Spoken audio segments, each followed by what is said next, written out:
bienvenue, c'est le Climat en question, le podcast pour prendre le temps de s'interroger et de répondre à toutes vos questions sur les climats d'hier, d'aujourd'hui et de demain. Aujourd'hui, on se demande comment financer le monde de demain. À Glasgow, ministres et représentants du secteur de la finance tentent de mobiliser des ressources pour permettre aux nations en développement de lutter contre le changement climatique tout en préservant leur économie. S'il y a une chose dont tout le monde est convaincu, c'est que lutter contre le changement climatique va coûter cher, très cher. Quoi qu'il en coûte. Le prix de la transition écologique doit-il être payé par les salariés ? Combien vont nous coûter les impacts du réchauffement climatique si l'on ne fait rien ? Combien ça nous coûterait de faire quelque chose ? Et qui devrait payer pour cette transition écologique dont on vous a parlé dans les différents épisodes du Climat en question ? Aujourd'hui, on se lance dans une série sur les sujets économiques et financiers liés à la transition écologique.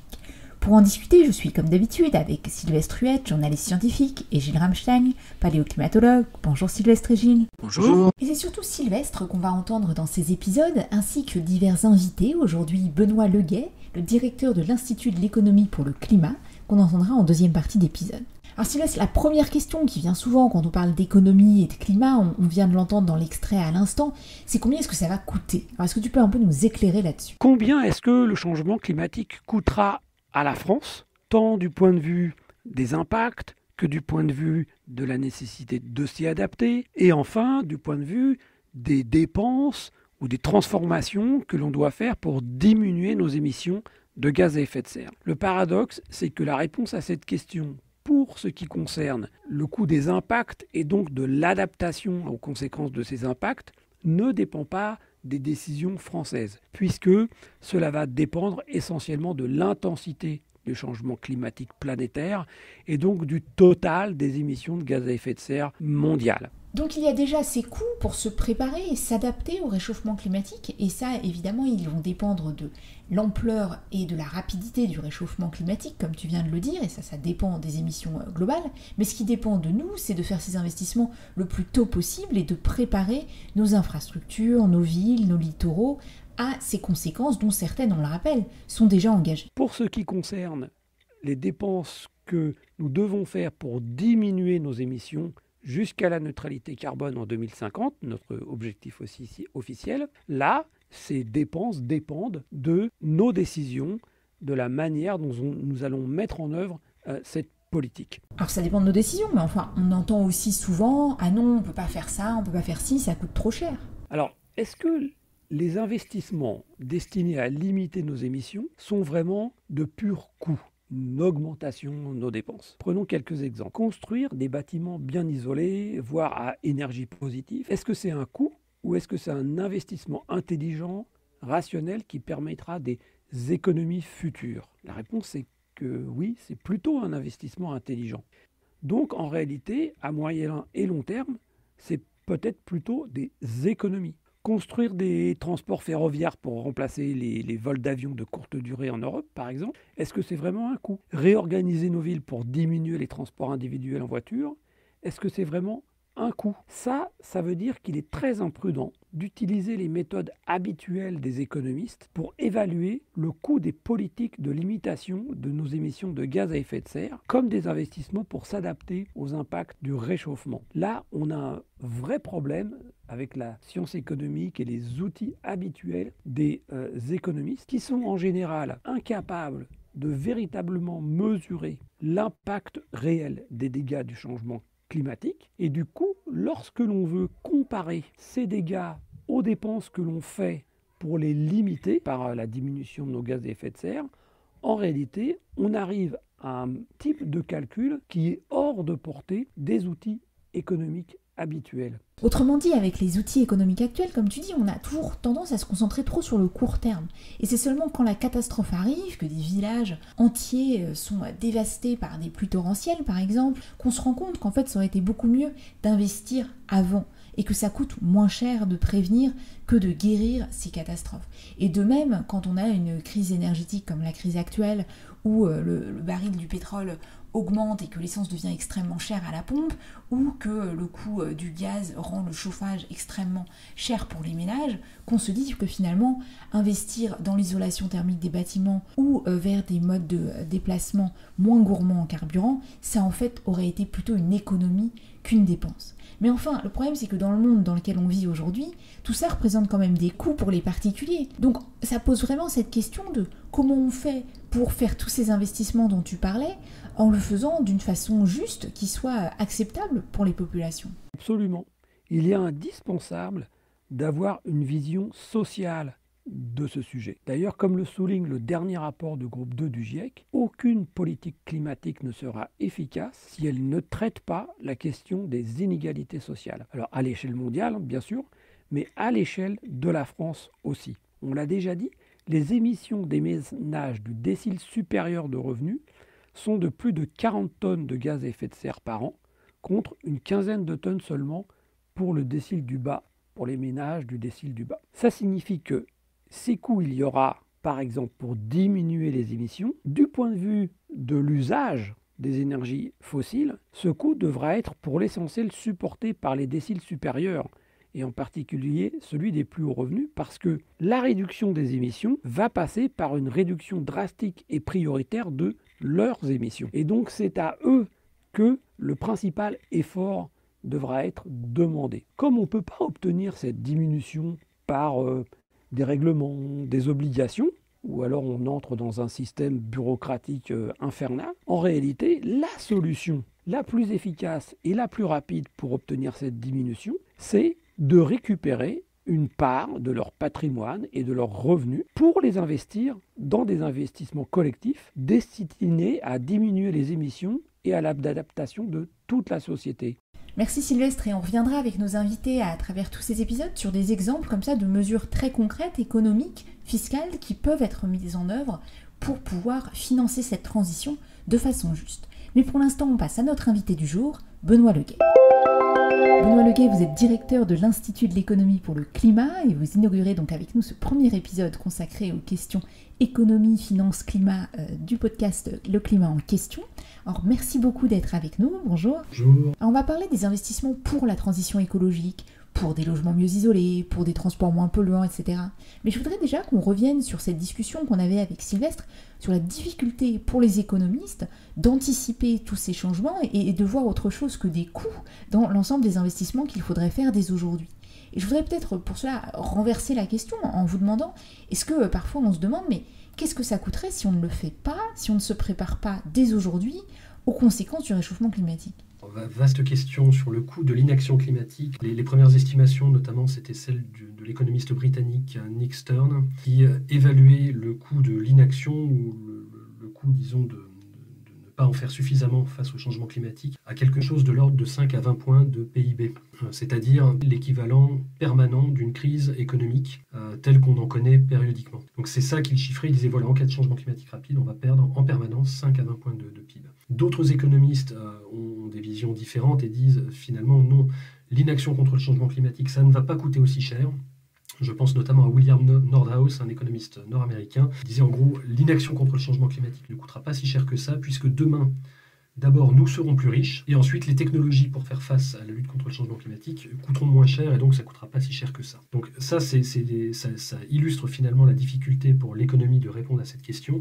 Stern, donc Nicolas Stern, récemment a dit « Dans mon rapport de 2006, je me suis très très lourdement trompé. J'ai très largement sous-évalué le coût de l'inaction face au climat. » Et je dois avouer que j'ai tendance à croire très fortement ce que nous dit Nicolas Stern, puisqu'avant d'être économiste, je suis ingénieur, et ce que je sais, c'est que finalement, si on regarde vue de Mars, ce qui nous sépare des mammouths, et je vais faire une approximation qui ferait rugir des paléoclimatologues, mais ce qui nous sépare de l'ère des mammouths, c'est à peu près 5 degrés en moyenne au niveau mondial, et c'était il y a 20 000 ans. Et nous sommes en train de dire qu'avec un changement climatique rapide, nous allons prendre quelque chose de l'ordre de 5 degrés en 200 ans, c'est-à-dire 100 fois plus vite. Et donc j'ai du mal à comprendre comment au passage nous ne pourrions perdre que 5 à 20 points de PIB. Moi, mon intuition, c'est qu'on risque de perdre beaucoup plus. Et donc nous avons un risque majeur économique en cas d'inaction face au changement climatique. Et finalement, c'est un petit peu ce qu'on retrouve dans les textes internationaux quand on voit qu'il faut faire le nécessaire pour rester en dessous de 2 degrés, voire de 1,5 degré de réchauffement climatique. En fait, c'est ça qui est dit en filigrane, c'est finalement on fixe un objectif de façon qui est dictée par la science, tout simplement pour éviter des coûts trop importants face au changement climatique. D'accord, et maintenant si on se tourne vers le message plus positif du rapport du GIEC, il nous dit aussi que l'on peut encore agir. On peut agir pour limiter nos émissions et pour préparer nos infrastructures, nos villes, nos systèmes agricoles, etc. aux conséquences du réchauffement climatique qui est déjà engagé. Donc pour le dire très simplement, et c'est là que cette question du financement climat arrive, puisqu'il va bien falloir payer pour tout cela. Et on voit bien que le chantier à engager est absolument énorme, qui concerne tous les secteurs. Du coup, en bref, qui va pouvoir payer pour cette transition et comment faire? Qui peut payer pour cette transition? Réponse courte, tout le monde. Tout le monde va devoir payer. Peut-être pour essayer de mesurer l'ampleur du chantier. En gros, pour rester en dessous de 2 degrés ou 1,5 degré de réchauffement climatique, il va falloir atteindre 0 émission nette au niveau mondial avant la fin du XXIe siècle. C'est-à-dire, pour donner des ordres de grandeur, vraiment en 50 ans, en ordre de grandeur, revoir l'ensemble de l'économie telle qu'elle existe aujourd'hui pour la transformer en une économie qui soit à la fois 0 émission nette, c'est-à-dire dans lesquelles les rares émissions résiduelles de gaz à effet de serre seront compensées par une absorption équivalente, qui soit en même temps adaptée au changement climatique, c'est-à-dire au climat futur, et même si nous restons en dessous de 2 degrés, il y aura des changements climatiques et des impacts de ces changements climatiques. Et troisièmement, et c'est le troisième finalement objectif de l'accord de Paris, c'est d'aligner les flux financiers. Et en fait, c'est ça qui donne l'énormité du chantier qui est devant nous. Aligner les flux financiers, ça veut dire qu'au cours des 50 prochaines années, il va falloir revoir l'ensemble des investissements que nous faisons tous les jours, toutes les décisions d'investissement qui sont prises dans le logement, dans le transport, dans l'agriculture, dans l'industrie. Il va falloir les revoir et s'assurer que ces décisions sont compatibles avec l'atteinte du 0 émission nette, avec l'adaptation au changement climatique futur. Et c'est ça qui est compliqué. Quand on prend une décision d'investissement aujourd'hui, cela a des impacts sur les prochaines années, les 10 prochaines années, les 20, 30, 40, 50. Pour donner un exemple très concret, quand on décide d'investir dans un logement, dans un bâtiment, et bien finalement le bâtiment va rester en place pendant quelques dizaines d'années, peut-être même quelques siècles. Quand on décide d'investir dans une infrastructure de transport, cette infrastructure de transport va rester en place pendant quelques dizaines d'années, etc. Pareil pour une institution de production d'énergie. Donc à chaque fois qu'on prend une décision aujourd'hui, il faut prendre en compte l'impact dans les prochaines décennies, à la fois sur les émissions de gaz à effet de serre et sur l'adaptation au changement climatique. Il y a une formule qui résume ça que j'aime bien, c'est les investissements d'aujourd'hui sont les émissions de gaz à effet de serre de demain. Donc si on veut être 0 émission nette avant la fin du siècle et adapté au changement climatique futur, il faut intégrer tout ça dès aujourd'hui dans l'ensemble de l'économie. Et encore une fois, tous les secteurs sont concernés. L'énergie en premier lieu, à la fois tout ce qui est électricité, chaleur, gaz, etc. Dans l'énergie, j'inclus également tout ce qui est mobilité, les véhicules, les infrastructures, le bâtiment. Il ne faut pas oublier l'industrie, qui est quand même une grosse source d'émissions. Et puis, dernier point à ne pas oublier, c'est tout ce qui concerne l'agriculture et l'utilisation des terres, qui est également un gros émetteur. Donc c'est finalement l'ensemble de l'économie qu'il faut revoir. Et si vous avez bien suivi, quand j'ai dit qu'il va falloir aligner les flux financiers, ça veut dire que l'ensemble des investissements, l'ensemble des flux financiers qui ont lieu sur l'ensemble de ces secteurs va devoir être vu à l'aune du climat. Donc la réponse à qui va payer, c'est tout le monde, mais tout le monde un petit peu dans la durée. Alors, une fois que j'ai dit tout le monde, la bonne nouvelle quelque part, c'est que de toute façon, on lutte contre le changement climatique ou pas, il va falloir investir de toute façon. La lutte contre le changement climatique, c'est quelque chose qui n'a pas de réalité en soi. Ce qui intéresse les personnes, c'est avoir accès à l'énergie, c'est avoir accès à la mobilité, avoir un logement, avoir de la nourriture. Et donc si on veut apporter à l'échelle de la planète des services énergétiques, de la mobilité, de la nourriture, il va de toute façon falloir investir. La différence, c'est est-ce que nous voulons investir dans du marron, entre guillemets, c'est-à-dire des choses qui sont incompatibles avec l'atteinte du net zéro et de l'adaptation au changement climatique, ou est-ce que nous voulons investir dans du vert? Mais alors justement, pour arriver à mobiliser ces financements verts dans l'ensemble des secteurs que vous venez de nous décrire, est-ce que la première mesure, finalement, ce ne serait pas d'arrêter de financer ce qui va contre le climat, donc très concrètement, les énergies fossiles, les centrales à charbon, les véhicules polluants? Tout à fait, je vais aller tout à fait dans votre sens. En fait, si on regarde pareil, on essaye de se placer à la fin du siècle, et nous avons une économie au niveau mondial qui est 0 émission nette. sauf à ce qu'on ait trouvé d'ici là une baguette magique qui permette d'absorber rapidement et à l'échelle du CO2, ça veut dire en bon français que l'économie va être défossilisée. C'est-à-dire que nous allons avoir une économie qui va être très largement indépendante de l'énergie fossile telle que nous la connaissons aujourd'hui, c'est-à-dire le charbon, le pétrole, le gaz, qu'il soit conventionnel ou non conventionnel, etc.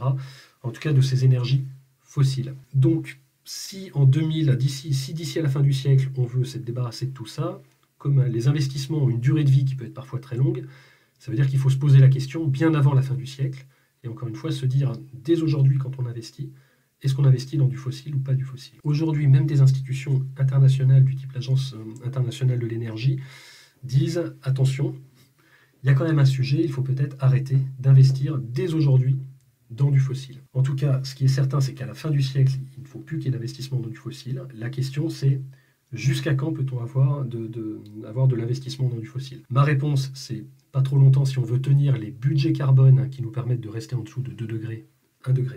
Et en tout cas, dès aujourd'hui, il faut vraiment regarder tous ces investissements fossiles, quels qu'ils soient, avec un œil très suspicieux. Je précise, par ailleurs, parce que c'est quelque chose que beaucoup de monde ne perçoit pas, quand je dis le fossile, ce n'est pas que l'extraction, ce n'est pas que la partie vraiment secteur primaire, extraction fossile de pétrole, de gaz, de charbon. En fait, l'économie fossile aujourd'hui, c'est 80% de notre économie mondiale. C'est-à-dire que c'est toutes les personnes qui font de l'extraction de ces matériaux fossiles, de ces combustibles fossiles, mais également toutes les personnes qui les utilisent, c'est-à-dire tout le monde. Et je fais partie évidemment de ce tout le monde, même sans le savoir. C'est vraiment tout ça qu'il faut revoir. Il va falloir ramener les dépenses d'investissement marron, entre guillemets, à zéro et assez rapidement. Alors justement, pour engager une transition aussi profonde qui va chambouler notre économie, comme vous l'avez dit, puisqu'aujourd'hui on est globalement incapable de se passer des énergies fossiles, et donc il va falloir engager des chantiers, des investissements très importants qui peut payer, je reviens à ma question de tout à l'heure, et puis qui devrait payer. Alors vous disiez tout le monde, mais si on regarde au niveau international, il y a quand même des pays qui sont plus responsables que d'autres, et ceux qui sont les moins responsables vont être les plus affectés par le réchauffement climatique.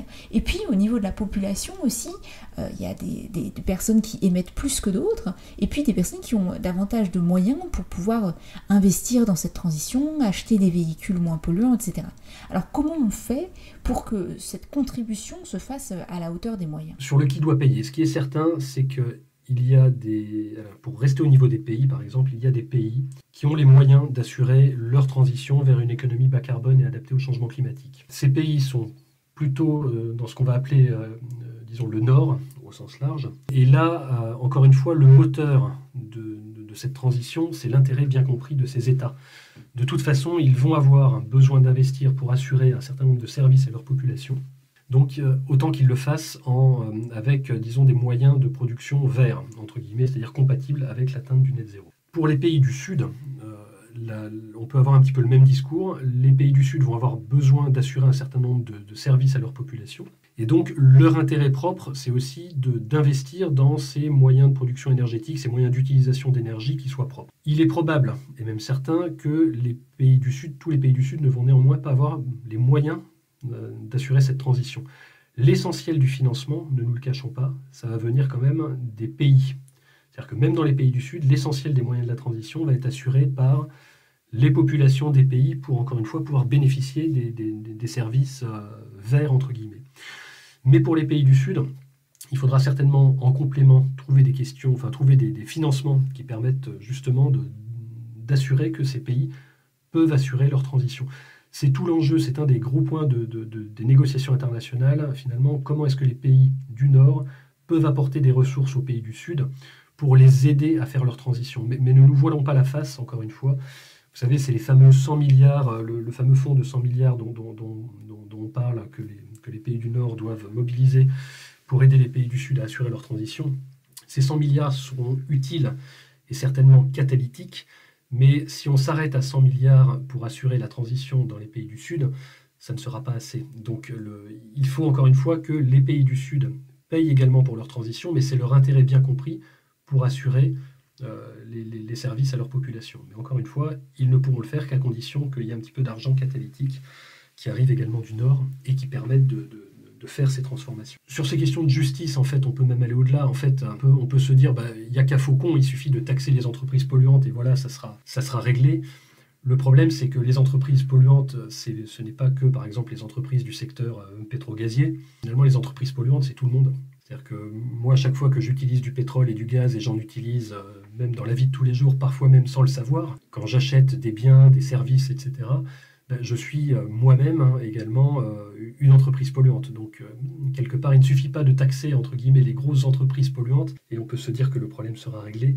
C'est beaucoup plus complexe, c'est vraiment l'ensemble de l'économie qu'il faut changer, l'ensemble de nos relations économiques qu'il faut revoir à l'aune du changement climatique. Et alors ces financements pour la transition écologique, ils ont déjà commencé, même s'ils sont sans doute insuffisants, et vous publiez chaque année un panorama, un état des lieux qui décrit justement ces financements. Du coup, aujourd'hui en France, on en est où? En fait, effectivement, chaque année, nous faisons un panorama des investissements climat en France, c'est-à-dire que nous essayons de comprendre quels sont les investissements qui ont lieu en France en faveur du climat, investissements conduits par des acteurs publics ou privés. Nous essayons de comprendre dans quel secteur ils ont lieu, nous essayons de comprendre qui sont les porteurs de projets, d'où vient l'argent, si c'est de l'argent public ou privé, et quels sont les instruments financiers qui sont mobilisés. Et donc ça nous permet d'essayer de comprendre finalement comment on pourrait financer la transition. Et accessoirement, ça nous permet également de comprendre quel est le déficit d'investissement pour atteindre les objectifs climatiques que la France s'est fixés. Et vous savez, j'imagine que la France s'est fixé un objectif ambitieux qui est atteindre la neutralité carbone à horizon 2050, dans 28 ans. Et donc cet exercice nous permet finalement d'essayer de mesurer le déficit d'investissement par rapport à la trajectoire qu'il serait nécessaire de respecter pour tenir cet objectif de neutralité carbone ou pour espérer le tenir dans 28 ans. Donc on fait l'exercice chaque année depuis une petite dizaine d'années maintenant. En 2020, ce qui est remarquable, en 2021, pardon, sur l'édition 2021, ce qui est remarquable sur une année qui a été quand même vraiment marquée par la crise sanitaire et la crise économique qui en a suivi, c'est que en fait, les investissements climat augmentent en France. Ils augmentent et en 2021, ils ont atteint 45 milliards d'euros. Pour donner une idée, c'est à peu près 10% de la formation brute de capital fixe, c'est-à-dire 10% de l'ensemble des investissements en France. C'est bien, mais ce n'est pas suffisant, je reviendrai dessus. Les investissements climat ont relativement peu souffert, comparé, ils ont même plutôt augmenté, d'une année sur l'autre, même avec la crise, alors que les investissements au global ont baissé. Donc ça, c'est quelque chose d'assez intéressant de constater finalement que les investissements au global ont baissé et les investissements climat ont plutôt progressé. Alors, on regarde les investissements verts, comme on est des gens un petit peu facétieux, on regarde également les investissements fossiles, puisque, comme je l'ai dit, il va falloir ramener les investissements fossiles à zéro dans un temps relativement contraint. En France, sur l'exercice 2020, les investissements fossiles ont également représenté 45 milliards d'euros. Alors c'est un hasard, 45 milliards d'investissements vers 45 milliards d'euros d'investissements fossiles. On pourrait se dire, c'est bien, les deux s'équilibrent, c'est parfait. Pas du tout, en fait, il faut augmenter les investissements verts, je vais revenir dessus, et il faudrait ramener les investissements fossiles à zéro.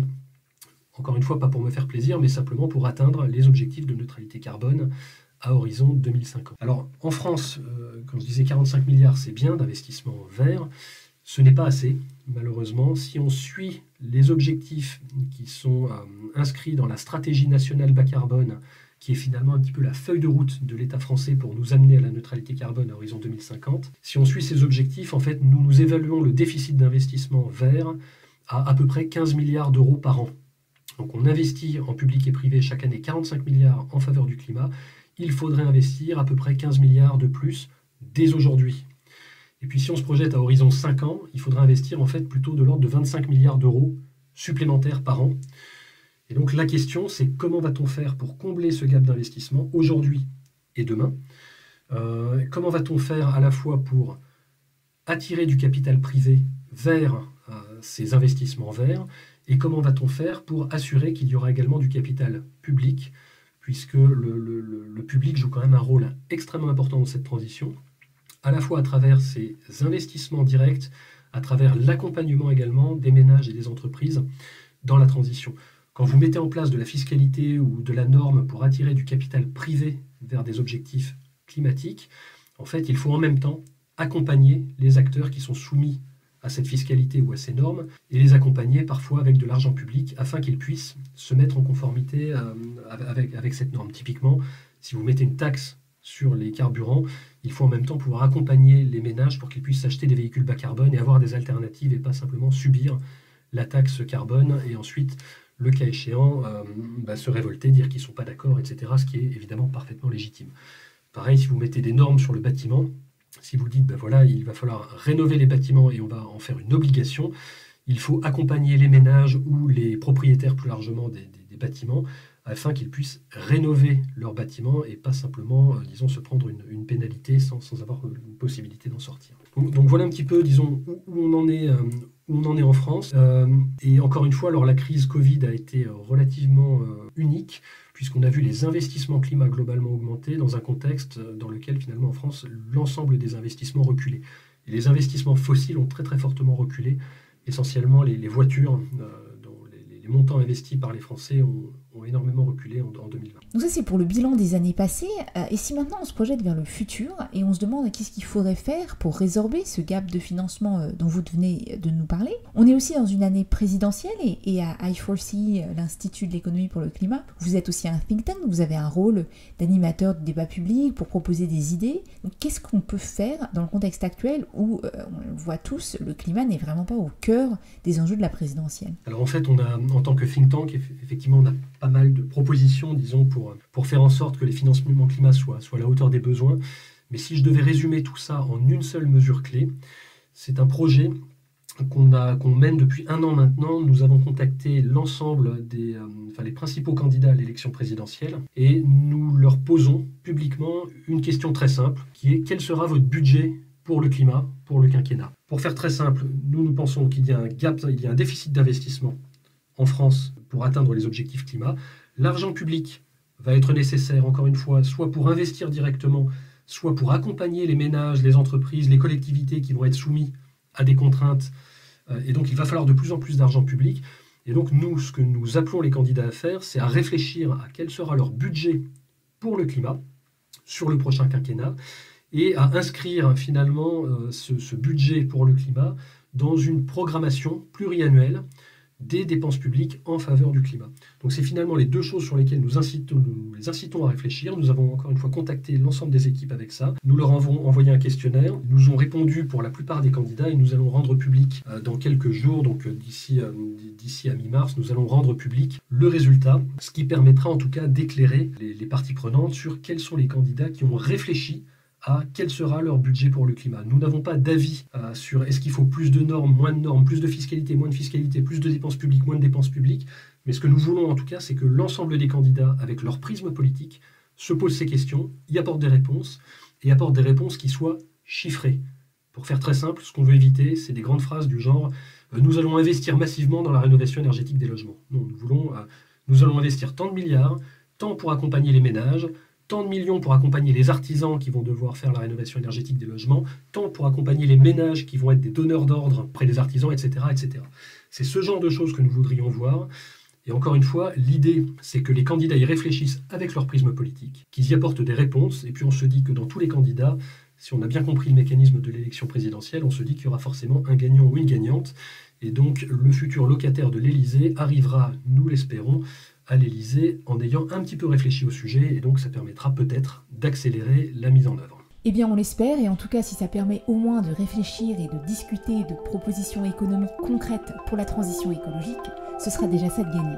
Merci beaucoup Benoît Leguet d'avoir été notre invité aujourd'hui, et un grand merci comme d'habitude à Alexandre Carrier, Fabrice Étifier et Karim Baldé, ainsi qu'à Clément Sondon pour la musique originale de ce podcast fait maison.